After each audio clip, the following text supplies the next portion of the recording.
I started ghostwriting for people on LinkedIn. And then that's when I actually like really started to make money, because CEOs, VCs, really prominent people within the tech industry were paying me to blow them up on LinkedIn and to help them with building a brand. And after I ran that business and just those services for 2 years, I was really tired of consulting.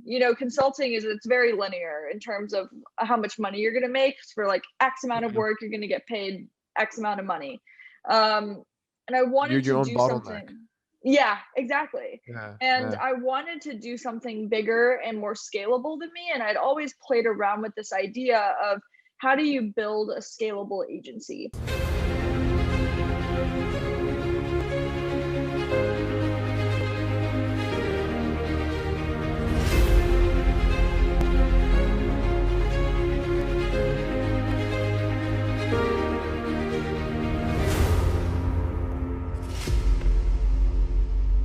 Mehak, what's going on? Hey, how are you? I am doing well, man. How are you? Good, not too bad. Appreciate your time on this. I know we're actually getting you on a crap ton of podcasts, so it's like you've been doing a ton of these interviews, so that's kind of cool. Kind of excited to get you going. I think what you're working on right now is pretty interesting. And you have a sweet story to tell, so let's kind of like start there. Tell me more about like what got you into what you're doing right now. I'm a little curious because I know you kind of when we first talked offline when we first met, you had like some completely different, a whole different trajectory before doing what you're doing Yeah. right today. Yeah. So I got into startups actually as a programmer. So I started off my career with building out apps and web apps, mobile apps, and going into my freshman year of college, I wanted to be a software engineer. That was my dream. That was like my goal. I wanted to go work at a tech company. Um, and then going into my freshman year and actually seeing what it meant to start a startup and build a company, I was really enticed by that world, and I made a goal of wanting to be self-employed by the time I graduated, and it ended up in me actually just dropping out my sophomore year, making a marketing agency, and then I ran that for 4 years. So you started an agency right when you dropped out? I started it a year into college, but I dropped out with it after my sophomore year. Where are you from originally? Morgantown, West Virginia. Like, what about family? My mom's from India, my dad's from the UK. Cool. So how was it? How was that conversation? Like, hey mom, hey dad, I'm dropping out. They were very upset. I mean, like me not wanting to become a doctor was like, what are you doing with your life? And then me saying like, hey, I don't even want to get my bachelor's degree. I want to drop out and I want to do something else.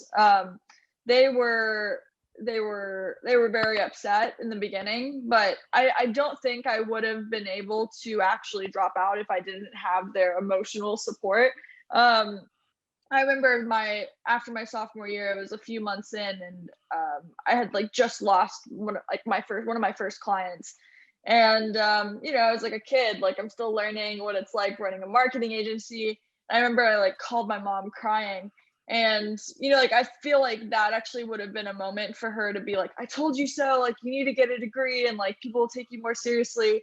But instead, she was just like, this is business. Like this happens. Like people come, people go. You just have to like stay true to yourself and stay like to your course, and you'll figure it out.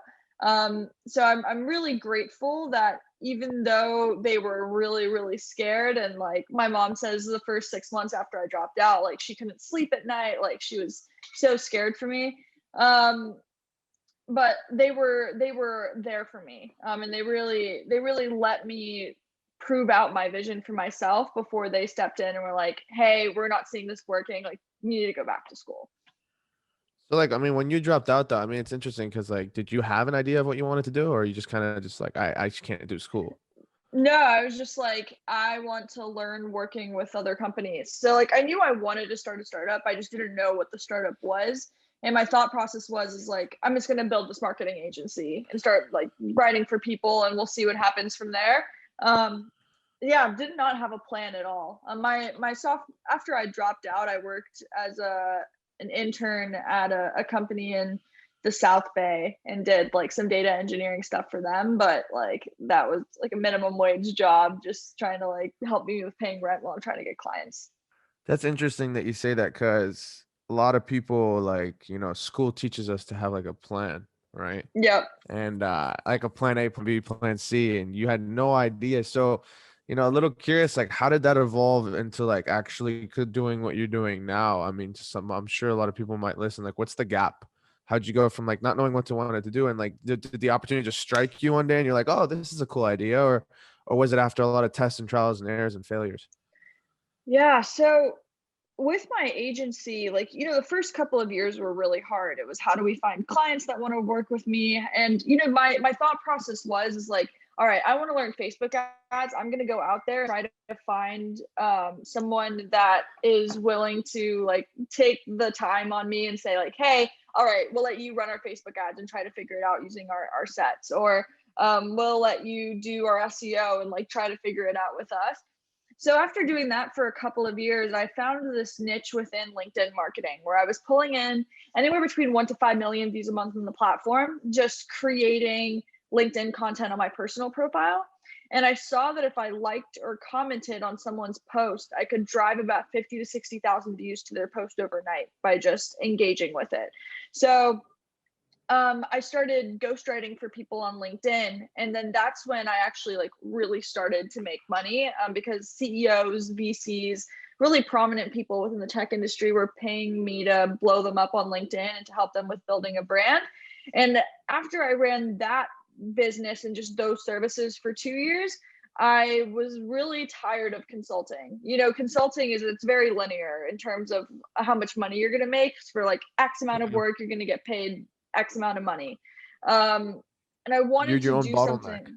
Yeah, exactly. Yeah, And yeah. I wanted to do something bigger and more scalable than me. And I'd always played around with this idea of how do you build a scalable agency? And we'd really tried to make Jamocha, which was the name of my agency, scalable by like productizing our services, streamlining things, like trying to really create a process. But I realized very quickly that we wouldn't be able to scale in the same way like a tech startup would. So that's when I was like, all right, what are some other options here? And I realized that if we could train people how to do marketing and then place them at a company, that was something that was actually a lot more scalable. And in turn, we'd be a scalable agency of sorts. So that's what led me into starting what I'm currently running right now, is a marketing school called SkillBank. So you literally were just like, okay, how can you kind of went internal, you figured out a problem that you had and kind of just wrapped it. So you're a SaaS solution right now, you'd say, like marketing company, or like school. How would you kind of like categorize yourself?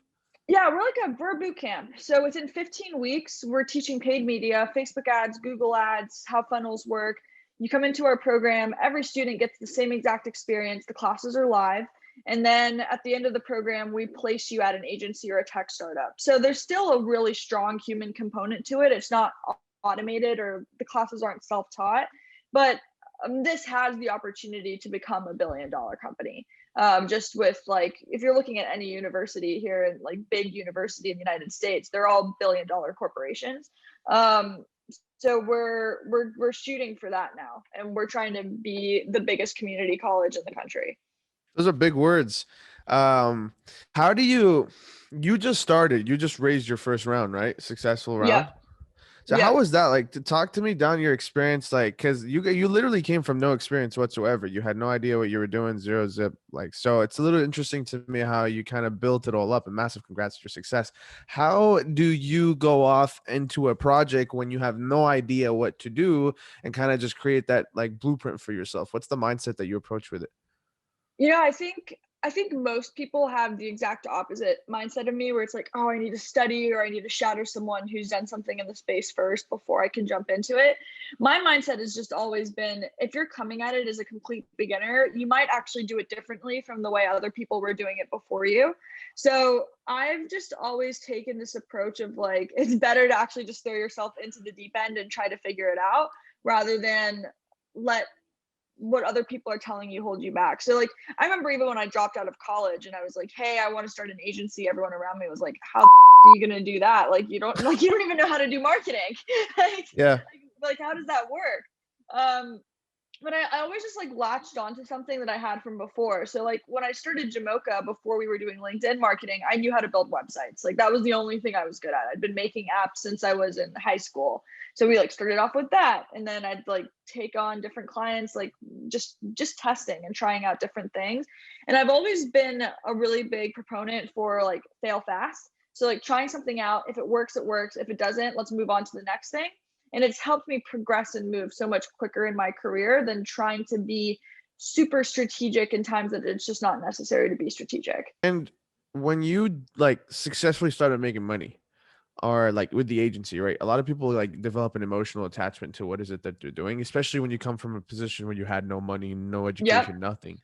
How was that like decision making process for you to kind of say, okay, I'm gonna stop this and I'm gonna go restart and do something similar, but not really, and having to now pitch VCs, create pitch deck, kind of visualize everything for you, go raise the capital, and not really know if it's gonna work out or not. Like, did you like? Is there like a moment in time where you're like, okay, this is the time to do it, or you just same mindset? You're like, all right, I'm this is not for me. I'm done. I'm out. Yeah, whenever we shut Jamocha down, I remember like making the blog article like, "Hey, we're shutting this down. We're like passing this off to one of my editors." Um, I was heartbroken, of course, because like this was the company that like helped me drop out of college, helped me like start to make a living, get on my feet.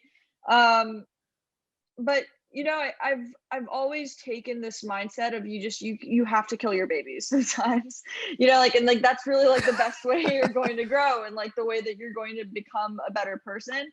I think people get really attached to what they're trying to build, and the reason why I didn't get attached to it is because I don't look at the companies as I build as my biggest projects. I actually look at myself as my biggest project at the end of the day, and everything that I'm doing is to make me a better person, make me learn more. So like I learned a lot through that experience of building Jamocha, but it gave me the skills today to run SkillBank and what we're doing. And like I wouldn't have been able to start this company without having those experiences first. And I pray SkillBank doesn't fail, but for some reason, if 5 years down the line things don't work out in the way that I expected it to, I know that I would have learned a lot in this experience as well to go off and start that next thing. Why didn't you continue like or like figure out a way to automate the agency and like go build this? Like why We dump that? tried, we really tried, but the issue was that a lot of the content was dependent on my personal profile going in and liking it because I was driving a lot of traffic to these sites.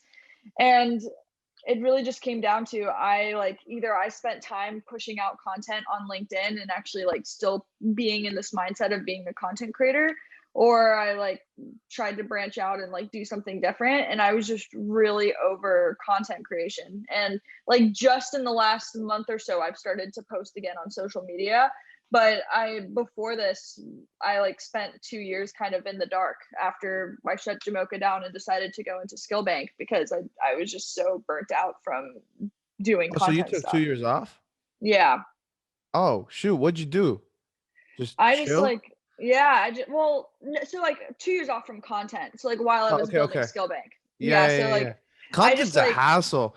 It's a so much work. hassle. And Yeah, it's yeah. just like the work of having to stay top of mind for people.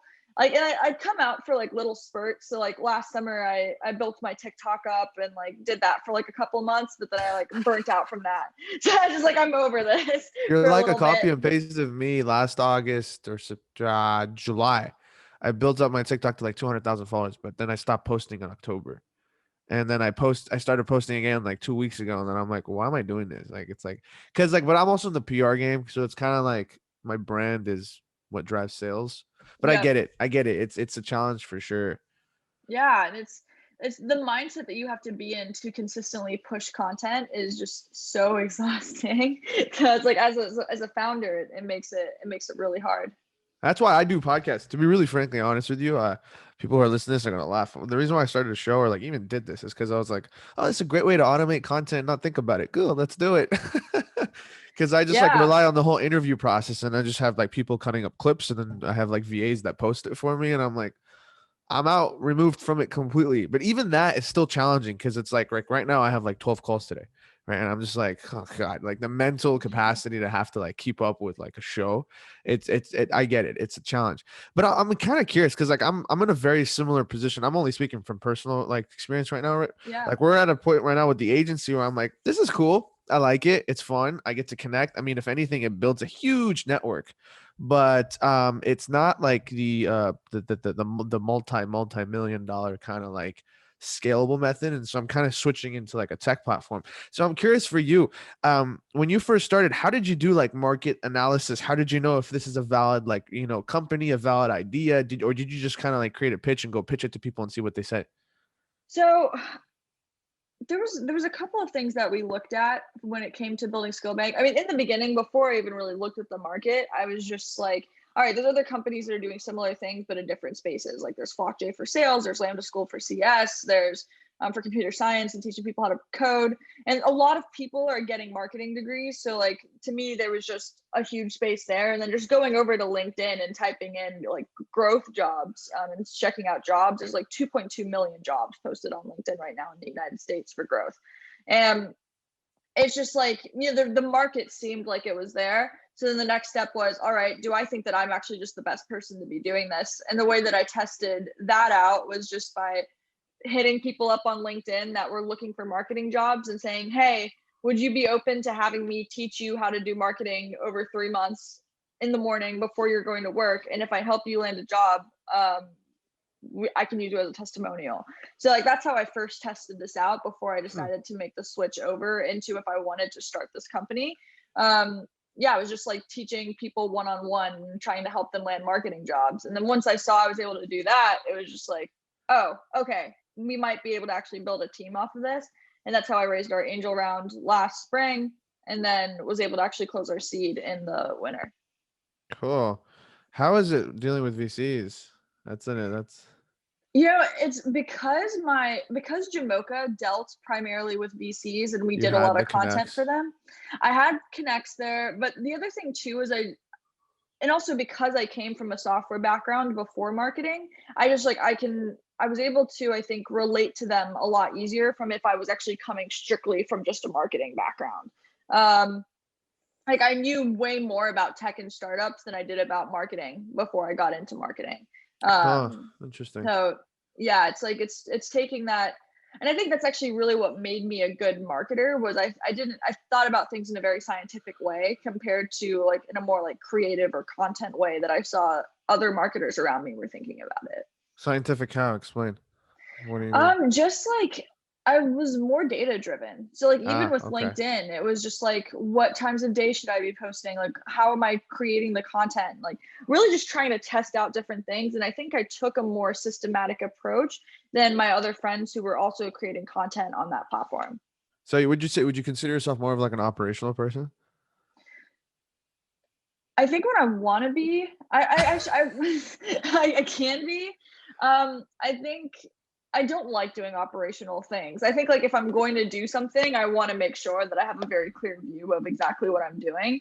But yeah, I mean, I think if I could take on a more like visionary type of role, that's kind of like the direction I'm seeing my role going within SkillBank and pushing us forward, and then just making sure that I'm bringing on people that are really strong in what they're doing and know what they're doing so that way they can help me with figuring out that next step.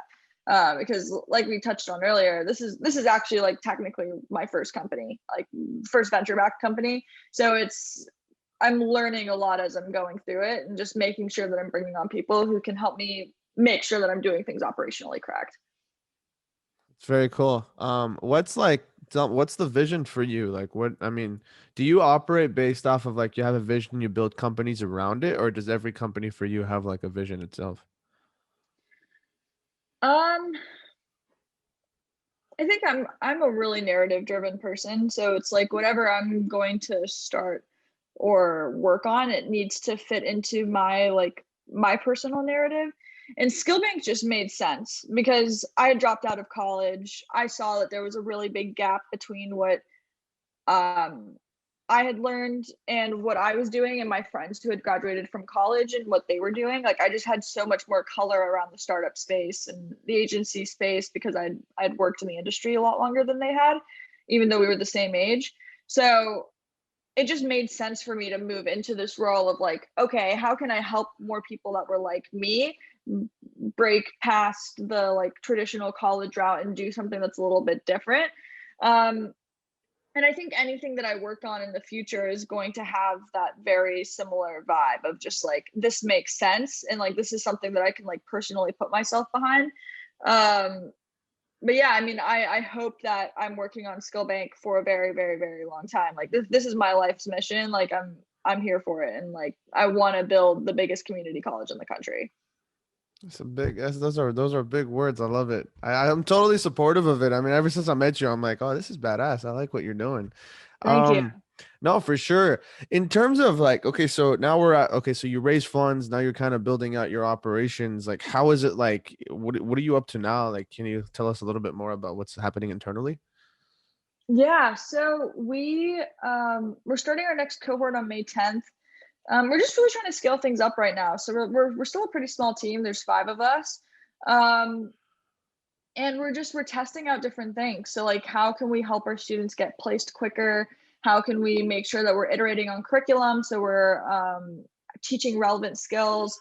There's just like there's so many what ifs right now within this system.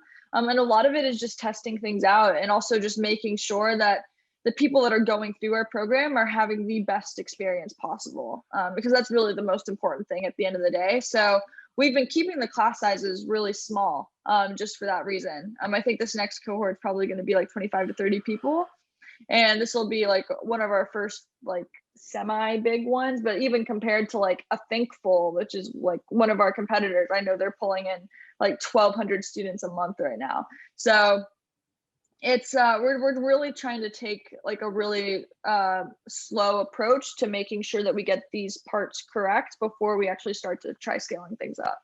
And how did you stand out from competition? Like, what was the Yeah, idea behind that? so there's a lot of digital marketing boot camps that are out there, like that are teaching everything under the sun with digital marketing, whether it's like paid SEO, writing, content, within 15 weeks or 20 weeks, depending on which boot camp it is.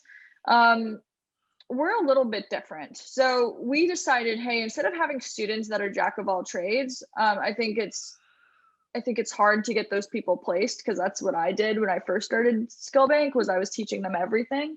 Um, we decided that we were going to take a more specified approach and actually just teach them um, more specific skills. So the only class we're teaching right now is paid media. So like within 15 weeks, you're going to learn Facebook ads, Google ads, and different ad platforms, and that's it. So whenever you leave our program, you're getting demand generation roles at agencies or at startups, and you're helping them drive paid traffic back to their site. Um, in the future, I really want to launch an SEO course. I really want to launch a lifecycle management course. And I want to build up different skills within the marketing space, not be, this is digital marketing in 15 weeks, because I actually don't really think that that's helping anyone. And you can't even learn digital, but Jesus Christ. Yeah. Like, yeah, there's no way. There's no way. 15 weeks Yeah. is nothing. And Like, it's funny too, because it's like we'll look at students that are coming from other boot camps as well, and it's like our students are doing so much better than them at interviews. Like it's just so much easier to place them because they're learning they're one focused. thing and they're learning how to do it really, really well. Yeah. No, I'm like, I mean, I'm kind of so internally for us, I'm the operations slash marketer. There's no way, like just ads alone, you have to spend like months testing and just figuring Yep. out what works and what doesn't. And yeah, so like if you 15 weeks, like I'm like, what's the catch, buddy? You know? So Yeah. did you charge your students to like work? Is it free or how does it work? Yep. So the program is completely free up front. And instead, we take 10% of our student salary over 2 years, as long as they're making over 40K per year. So if they come into our program and they land a job making 35K a year at an agency, we did a really shitty job at helping you land a job. So you don't owe us anything, in that case. But if you start to make over 40K a year, that's when you start to pay us back in monthly installments. And that's 10% of your salary And that's just in a year. And you take that just the first for year two of them years. being for Two two years. years. Okay, cool. Yep. And that's how you get paid. Yep. That's a very interesting. So like all the work up front is like based. So it's you. So it's like really relying on you really placing these people, right? So what's the Yep. qualification process for a student? Like I'm a little curious because I'm sure you also want to work with people who are serious, right? Oh, absolutely. And the program itself does a really good job of weeding people out that aren't a good fit. It's a pretty rigorous class, and we designed it in that way, so that way we're bringing people in who are actually serious and that'll stay the course. Um, but yeah, the process of someone applying is they just apply on our website. They go through an interview process with our admissions rep, and after that, if they seem like a good fit, we have them sign our income share agreement, and then they're good to go. Usually, a student from start to finish will get enrolled within a week into our program, but they have the first couple of weeks of class to actually decide if they like it or not, and also it gives us an opportunity to test them out as well. So if by week 1 we're just like, hey, Sally over here is doing a really shitty job at showing up to class and not turning her homework in on time, it's just like, this is not someone that we want to be spending the next 15 weeks on trying to train. So it gives us both an opportunity to actually test each other out before we actually decide to make a commitment on you as a student going into the next few weeks. That's pretty cool. That's pretty cool. So, just want to before we wrap up, I want to kind of talk more about you, like as a founder, as a visionary person. Like, what do you, how do you keep up with everything? Do you have any like routines, or you just kind of like you all over the place? I am pretty much all over the place. um, I'm You seem like a lot like me. Like I kind of the way I live life is I just do. Like Yeah, all this I'm like very dependent nonsense on of my like, calendar. oh, really? Okay, cool. That's good. I mean, that's good. Yeah. But for me, because like I always hear all this nonsense of like have a routine, have this, have that. And I'm like, for me, it's like, no, dude, just have whatever works for you. And if it works, cool. If it doesn't work, then adjust it, you know? So I'd love Yeah. to hear your 2 cents on that. Yeah, life's a marathon. I mean, I think people like spew that around a lot, and it's like it gets boring if it's a routine and you're doing the same mundane shit every day, like waking up at the same time, eating the same breakfast, doing the same thing. And I mean, like sometimes it's nice to have that routine, and I'll like feel it out if I'm like, hey, this month I want to do this or I want to do this. But I really like to shake things up a little bit and just go by like gut feeling. So it's like, hey, I'm feeling tired. I'm gonna go to sleep right now. I want to wake up early, I'm going to do that. But if I do try to keep to something, it's like we have our stand-ups every morning at 9 a.m. as a team, and that's I think the only thing that's the same every single weekday for me is just 9 a.m. we have our team stand up, and I know everyone's there, and we're like going to chat about what we're doing that day.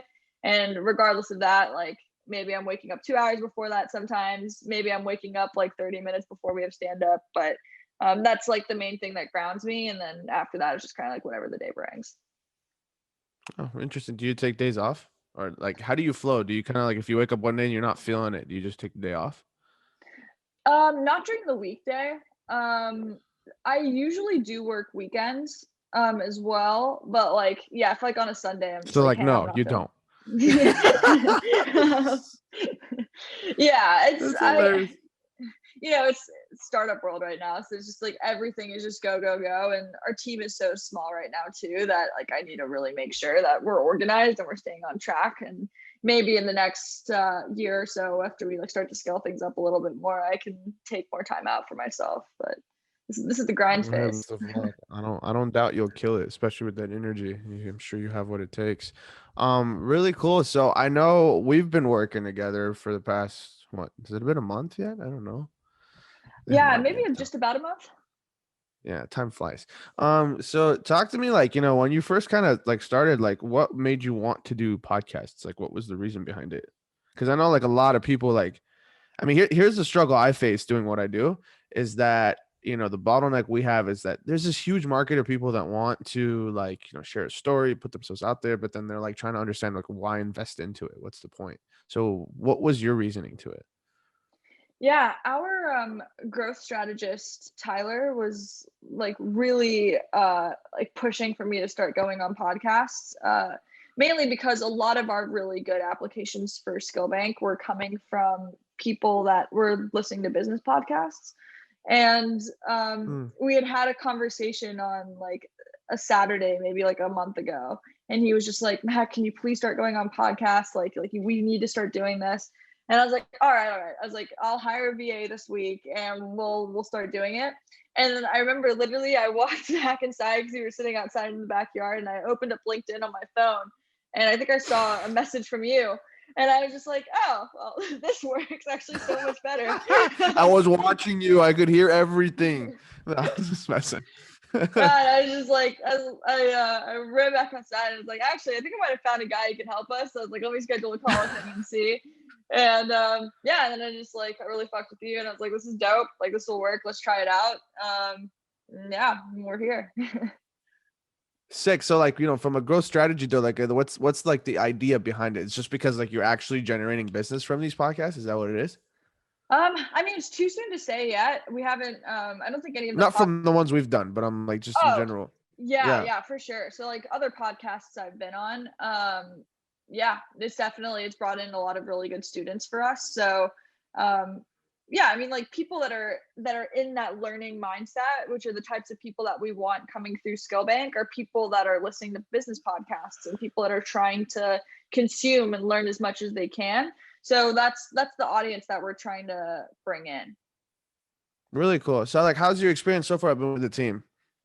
Oh, I love it. Everyone's so responsive. And yeah, I feel like if I need anything or if I need help with something, you guys have been great. So yeah, it's been a 10 out of 10 experience so far. That's cool. You've done, how many podcasts have you done so far? I know we booked you on like 10 already, I think. But how Yeah, many have you actually done? I think I've done two. I did my second one yesterday. Oh, cool. And like, what's like the quality level type of show? Like what's your overall feedback on it? Quality has been great. The podcasts that I've been on, yeah, really well organized. The hosts have all been very sweet. They all have their shit together. So yeah, no, it's been good. That's what's up. And when it comes to like, just for putting aside our service, just in general, from like a podcasting standpoint, like because the thing is with you, like you're very easy to book. You're probably one of my easiest clients. Like we're getting yeses so much for you, which is kind of fun because like we tend to like usually have to pitch like twice as much to get half of what we're getting for you. Little curious about, was that purposely done? Do you like, are you really good at just like storytelling? Like, cause like when you hop on, do you have like an understanding of how to like position yourself? And so like, what would you recommend for people that are listening to this who are looking to get on podcasts, how to actually be a good guest, how to actually, get themselves on there? Cause you've had experience with it before. Yeah, I So worked with a PR firm a few years ago, and I think that really helped with crafting my narrative. I mean, I think the thing is because before I was creating apps, I was a content creator. I've been making YouTube videos since I was 9 years old. So I think like just having that narrative driven mindset has been really helpful for me going into podcasts. But I think my biggest piece of advice to someone that's looking to start going on podcasts is really define what your why statement is and why you're doing what you're doing. So like are you trying to sell something? Are you trying to get your vision out there? Like my personal why statement is the same as SkillBank's why statement, which is just I want to empower and motivate people. So that way they can also empower and motivate people to achieve their dreams. So it's like I see this really awesome chain reaction with me coming up and telling my story, regardless of if they come into SkillBank or not. And whenever you, I think, create a unified mindset over that with like whatever you're working on, it'll make it a lot easier for you, I think, to start going out there and pitching yourself and sharing that story with other people. really cool, Mehak. Well, hey, I really appreciate your time. Where can people I mean, if I want to get like tutored or whatever, get into your class and what you guys are doing, Yep. where do I sign up? Yeah, thanks so much for having me. If you want to follow me, I'm at the Mehak Vohra, so TheMehakVohra on TikTok, Twitter, Instagram. You can follow me there. She's all Feel free over to the have me place, on guys. LinkedIn. I'm everywhere. Are you still posting content? On LinkedIn? Yeah, are you active or not really? Not on LinkedIn. I should, because that's like where I get the most of my views. I've been on TikTok though. I just started posting on there again Really? like last week. Yeah. For what reason? Just for fun, or is it like converting for you? It's converting for us. That's also been really good for students. But yeah, no, it's so much work and effort. I mean, you said you've been growing a TikTok as well, and like the text and Blah. stuff takes forever. I honestly like, if I could just not do it, that would be awesome. But it's weird because like I get caught up with like I love doing it. I like people changing people's lives. Like my biggest video hit was like 6 million views and it had 30,000 comments and it was nuts. Like seeing that was just like holy shit. Like 30,000 people just going nuts over what is it that you're kind of spreading. And I thought, man, this would be really cool. And it really fits Yep. like the vision behind what we're building in the company, which is to help people really spread an awareness, spread their message, and kind of position themselves that way. Because I hate traditional media. Like the whole reason why we started the company is because I want to remove the power from traditional media and give it to the people, right? Yep. So that's why we're doing podcasts. But it's like also at the same time, it's like, man, I have to wake up on like I have to remember Tuesday, Thursday, Friday, Monday, Wednesday, Friday, post, post, post, do this. Yep. And it's like if you stop, like I stopped for 6 months, now I'm posting and my crap does barely gets any views. And it's just like, oh my God. Same. Like literally, I Yeah. made I made a post last week. It was like my first post back in 6 months. Like 9,000 likes, and it like I'm like seeing my follower count drop too because like people are like, oh yeah, I'm following her, and then they're like unfollow me, and I'm just like Yeah. no, Yeah. I went down like don't 10,000 unfollow freaking me. followers. Yeah. I swear. So it's like a full-time job of its own. If anything, like Yep. I really believe like, my goal, at least, I'm sure you probably think the same way, is like, let me get this company systemized, automated, where it's growing itself. And then I'll focus full time on just the PR, the front end, the content. I feel like that's what like, a CEO, whatever you want to call us, whatever, like in our positions are eventually going to do, right? Because Yep. it's kind of like Gary Vee, right? That's what he does 24/7. Just like content, content, content, content. Yeah, Even though he's it's created crazy, his machine. it's a machine, but that's the thing. Like I like what he does because he documents. It's just documentation, documentation. I Yep. think and that's why I like podcasting, is because it's documentation, right? You Yep. can kind of create one podcast, you can create like 30 different clips, which is like freaking awesome. So it's just figuring that out. But hey, best of luck with everything you're doing. I really appreciate you. I know you have a hard stop at 2:30. I'll give you like a 15-minute break so you can go breathe. Um, Amazing. and we'll definitely be in touch. Thank you so much for your time. And yeah, looking forward to continuing this project together. I can't wait to see you blow up. It's gonna be fun. Thank you, Adam. Thank you for having me. This is great. 100%. Thank you.